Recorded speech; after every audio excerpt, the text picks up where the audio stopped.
Movie की शुरुआत होती है जहां रॉनी और एलिसा कार से कहीं जा रहे होते हैं। तभी पीछे से एक ट्रक उनकी गाड़ी को टक्कर मार देता है और गाड़ी सीधी रेलवे ट्रैक पर जा गिरती है। रॉनी खून में लथपथ ट्रेन की तरफ देखता हुआ मुस्कुराता है और सीन शिफ्ट होता है हॉस्पिटल में, जहां रॉनी को लाया गया है, जहां उसका भाई जीतू भी पहुंच गया है। डॉक्टर इलाज करते हैं पर वो कोमा में चला जाता है। जीतू ये सुनकर बिल्कुल टूट जाता है। 7 महीने बाद रॉनी को होश आता है। वो जागता है और एलिसा की यादों में पागल हो जाता है। वो नशे के सहारे एलिसा को भूलने की कोशिश करता है पर वो कर नहीं पाता। एक दिन एक बूढ़े आदमी के स्ट्राइड्स में जाकर वो मारपीट करता है। ये सब चीजें जीतू ऊपर से देख रहा था। रॉनी उसे देख लेता है और उन लोगों को और बुरी तरह मारता है। जीतू उसे साइकोलॉजिस्ट के पास लेकर जाता है, जहाँ वो डॉक्टर से कहता है, कल मैं 12 लोगों से अकेला लड़ रहा था, लेकिन जीतू ऊपर से देख रहा था। वो मेरी मदद करने तक नहीं आया। ऐसे भाई को होना ही नहीं चाहिए। जीतू डॉक्टर को एक वीडियो दिखाता है। डॉक्टर देखता है, फिर रॉनी को दिखाता है। जो रॉनी की वीडियो थी, वो खुद से अकेले ही लड़ा जा रहा था। जीतू कहता है लड़ने के लिए कोई होना भी तो चाहिए, और डॉक्टर से कहता है कि इसने अपनी हालत ऐसी कर रखी है और अपना कमरा तक साफ नहीं किया कई समय से। डॉक्टर जीतू से पूछता है रॉनी की कोई गर्लफ्रेंड वगैरह के साथ कोई हादसा वगैरह जिसको रॉनी सहन नहीं कर पाया हो। जीतू कहता है नहीं, ऐसा कुछ होता तो रॉनी मुझे जरूर बताता, लेकिन किसी लड़की के बारे में बोलता रहता है, आयशा नाम की, पर उसे देखा कभी किसी ने नहीं। डॉक्टर कहता है रॉनी को हो रहे हैं हेलुसिनेशंस, जो है नहीं वो भी दिखाई दे रहा। रॉनी कहता है अगर वो लड़ाई असली नहीं थी तो ये चोट कैसे लगी। वो चोट दिखाता है पर उसके कोई चोट नहीं लगी होती है। सीन शिफ्ट होता है जहाँ रॉनी एक कॉल गर्ल को अपने रूम पर लाता है और उससे घर की सफाई करवाता है। वो परेशान होकर कहती है अबे इसके लिए नहीं बोला था। रॉनी उससे उसका नाम पूछता है तो वो ओलिविया बताती है, पर असली नाम पूछने पर प्रतिष्ठा। अब रॉनी और ओलिविया वहाँ साथ दारू पीती हैं। रॉनी अपनी लव स्टोरी सुनाता है और इसी बीच ओलिविया को रॉनी से प्यार हो जाता है। रॉनी घर आता है तो उसकी नज़र एक तस्वीर पर जाती है जो जीतू और उसकी थी।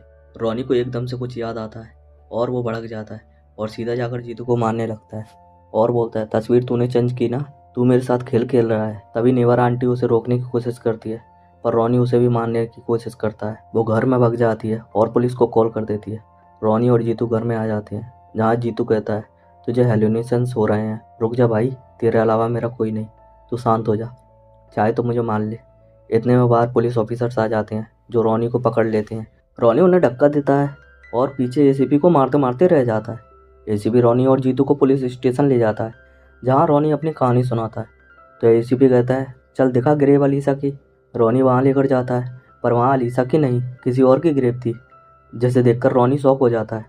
पर तभी वहाँ एक आंटी से एसीपी को पूछवाता है कि वो यहाँ डेली आता है कि नहीं। आंटी कहती है हाँ आता तो है, 2-3 महीनों से देख रही हूँ, मुझे लगा ये अपनी माँ की ग्रेव पर आता है। यहाँ रॉनी फिर शॉक हो जाता है और उस आंटी पर हमला कर देता है। रॉनी अब मानने लगता है कि उसे सच में हेलुसिनेशंस हो रहे हैं। अब हमें फिर से फ्लैशबैक में ले जाया जाता है, जहाँ रॉनी एक चोर का पीछा कर रहा है। तभी रास्ते में अलीसा से टकरा जाता है और अलीसा का फोन टूट जाता है। अलीसा कहती है मेरा फोन, अब मैं क्या करूंगी। रॉनी कहता है तुम जेनजी भी ना, एक तो बीच रोड पर रील बना रहे हो और कभी कभी मोबाइल से दूर भी रहा करो, अच्छा लगेगा। और अपना मोबाइल देकर कहता है लो इसे चलाओ, जब तक तुम्हारा मोबाइल मैं सही करवा देता हूँ। अलीसा घर जाती है, जहाँ उसकी दीदी जो उसे फोन टूटने की वजह से डांटती है, दरअसल ये सब अनार्थ है जिन्होंने खुद की एक फैमिली बना रखी है। अब सीन शिफ्ट होता है रॉनी पर, जहाँ वो ठंडी बियर के मजे ले रहा है। तभी वही नशेड़ी चोर वहाँ और लोगों को लेकर आ जाता है। रॉनी से लड़ने लगता है। रॉनी उन्हें कूट देता है और फिर हॉस्पिटल ले जाता है, जहाँ उसकी फिर से मुलाकात होती है अलीसा से, जो कहती है कि हर कोई रील के लिए नहीं पर किसी की जिंदगी बचाने के लिए भी फोन का यूज करते हैं। हो सकता है किसी जरूरतमंद का फोन आ जाए,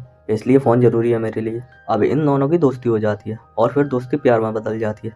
रॉनी और अलीसा एक कैफ़े में मिलती हैं, जहाँ एक दूसरे से अपना मोबाइल चेंज कर लेती हैं। तभी वहाँ कुछ लोग गाड़ियों में भर के आते हैं और 2 ग्रुप में मारापिट्टी स्टार्ट हो जाती है और थोड़ी देर में वो लोग गोलियां मारना स्टार्ट कर देते हैं। रॉनी ये देख नहीं पाता और हीरो बनने घुस जाता है दूसरों की लड़ाई में। तभी एक लड़का उस पर गन तान देता है और तभी अलीसा उसके आगे आ जाती है। रॉनी को गुस्सा आता है और रॉनी सबको बुरी तरह से मारता है। अब ये सब वहाँ बैठकर एक गाड़ी में से कोई देख रहा होता है। अब प्रेजेंट में वापस आते हैं, जहाँ एसीपी कहता है कि अलीसा तेरे साथ थी ना एक्सीडेंट की जगह पे, तो चलो सीसीटीवी में देख लेते हैं। अब तो ठीक है, वो जाते हैं और सीसीटीवी देखते हैं, पर वहाँ भी रॉनी अकेला दिखाई देता है। एसीपी कहता है बोल अब क्या किया जाए तेरे साथ। तभी रॉनी को अलीसा की बहन दिख जाती है, जिसके पीछे रॉनी भागता है और पुलिस वाला रॉनी के पीछे। रॉनी अलीसा की बहन को पकड़ लेता है और अलीसा के बारे में पूछता है, पर वो कहती है मैं किसी अलीसा को नहीं जानती और मैं तो यहाँ अपने पिता का श्राद्ध करवाने आई थी और हर साल आती हूँ। पंडित भी कहता है बात तो सही है, आती तो हर साल है ये। और रॉनी से कहता है जजमान आपको कोई गलतफहमी हुई है, एसीपी कहता है चल अब ये सब बंद कर। रॉनी गुस्से में एसीपी का कॉलर पकड़ लेता है। एसीपी उसे जेल में डाल देता है,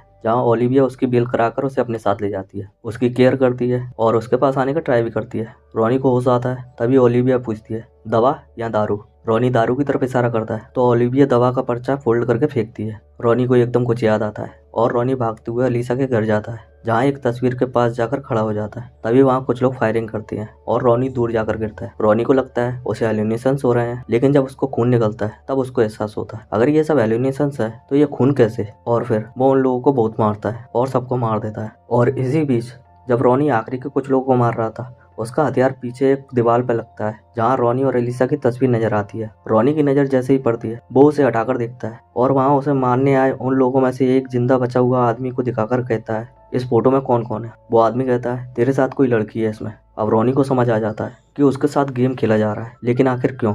वो वहीं बैठकर सोचने लगता है और उसका शक सीधा जीतू पर जाता है। वो जीतू को फोन लगाता है पर नो रिस्पॉन्ड। तब वो उसे वॉइस मैसेज डालता है कि तूने मेरे साथ खेल खेला, मैं तुझे मार डालूंगा। और लोकेशन ट्रैक करके जीतू के पास पहुंचता है, जहां जीतू को फांसी पर लटकाया गया था। रॉनी भागकर जाता है और उसे बचाने की कोशिश करता है, लेकिन तभी उस पर भी हमला हो जाता है।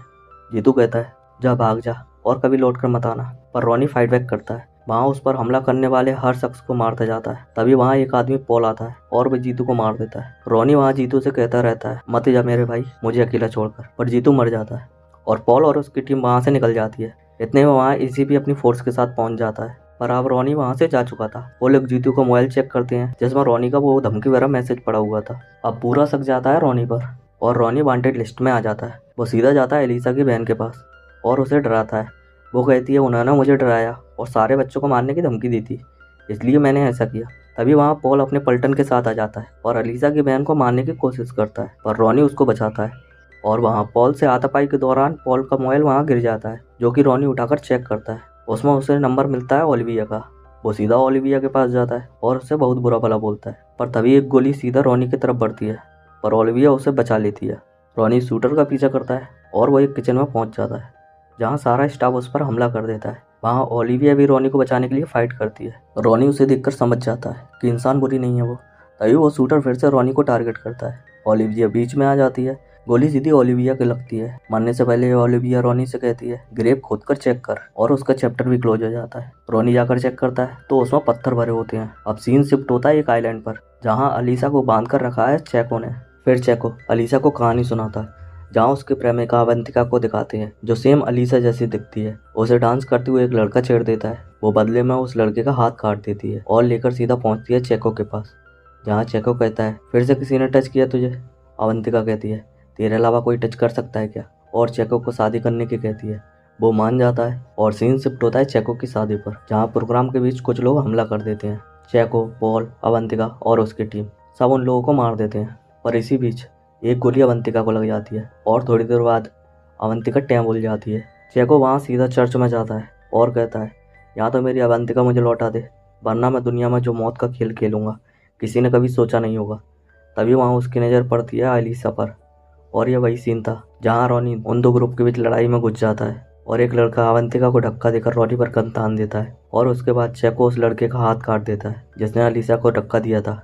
अलीसा और रॉनी पर नज़र रखी जाती है और मौका देखकर उनका एक्सीडेंट करवाकर अलीसा को गायब कर दिया जाता है। बस वहाँ रॉनी गलती से बच जाता है। अब सीन शिफ्ट होता है प्रेजेंट में, जहाँ चेको अलीसा से कहता है कि तुम उस लड़के के लिए परेशान हो और वह तुम्हें भूलकर आगे बढ़ चुका है, और ओलिविया के साथ के फोटो उसे दिखाता है। रॉनी उधर पुलिस स्टेशन पहुंच जाता है और एसीपी से मिलता है। तभी एक ऑफिसर ये बात पॉल को मैसेज कर देता है। पॉल गाड़ियां भरकर वहां आता है और पुलिस स्टेशन पर गोलीबारी कर देता है और अंदर जाकर रॉनी को उसके हवाले करने की कहता है। एसीपी कहता है कि दोस्ती करने आया है तो गोलीबारी काहे को, ले जाए इसको, पर भाईचारा ऑन टॉप रहना चाहिए। और ये बोलकर रॉनी को गले लगा लेता है और कहता है जा अलीसा को लेकर ही आना। दरअसल ये सब एसीपी का ही प्लान था। उसे पता था उसके ग्रुप में कोई चेको का इन्फॉर्मर है। पॉल रॉनी को लेकर वहां पहुंचता है, जहां अलीसा उससे पूछती है रॉनी बता दो इनको तुम मुझे कभी नहीं भूले। रॉनी कहता है माफ करना पर मैं आगे बढ़ चुका हूँ। अलीसा गुस्से में चेको से शादी करने के लिए हाँ कर देती है और रॉनी को कहती है दोबारा अपनी शक्ल मत दिखाना। यहाँ पर पॉल ने धमकी दी थी कि अगर रॉनी ने उसकी बात नहीं मानी तो उसके लोग अलीसा को मार देंगे। अब पॉल रॉनी से कहता है चल मेरा काम हो गया, अब तेरा जिंदा रहने का कोई मतलब नहीं, और रॉनी को मारने लगता है। रॉनी भी फाइट बैक करता है और वहाँ सबको मारने के बाद पॉल को भी मार देता है। और सीधा पहुंच जाता है अलीसा और चेको की शादी में, जहां काफ़ी लड़ाई होती है। कभी रोनी पीटे जाता है, कभी रोनी पिटाई खा रहा होता है, मतलब रोनी की ही मार पड़ रही होती है। फिर वो बताता है कि उसने पॉल को मार दिया और इसके बाद वो और मार खाता है। अब अलीसा वहाँ पड़ी गन उठाकर रोनी के सर पर लगा देती है और अलीसा रोनी को गन दे देती है, क्योंकि रोनी और अलीसा मिलकर एक्टिंग कर रहे थे। रोनी ने उसी टाइम उसे समझा दिया था कि वो तो झूठ बोल रहा है। अब रोनी गन को रखकर अलीसा को याद करता है और अपने भाई को याद करता है और फिर चेको को मारना शुरू करता है और बहुत मारता है। पर इस बार चेको को चोट लगती है और मरते मरते चेको कहता है, मुझे बस अपनी अवंतिका चाहिए थी, पर ये मेरी अवंतिका नहीं हो सकती। बताओ, अगला पहले समझ जाता तो बच नहीं जाता। अब रोनी को भी समझ आता है कि चेको आदमी बुरा नहीं था, बस आशिक था। इसलिए वो अवंतिका के ग्रेव के पास चेको की ग्रेव बनवा देता है और मरने के बाद दोनों पास पास में हंसी खुशी से रहते हैं।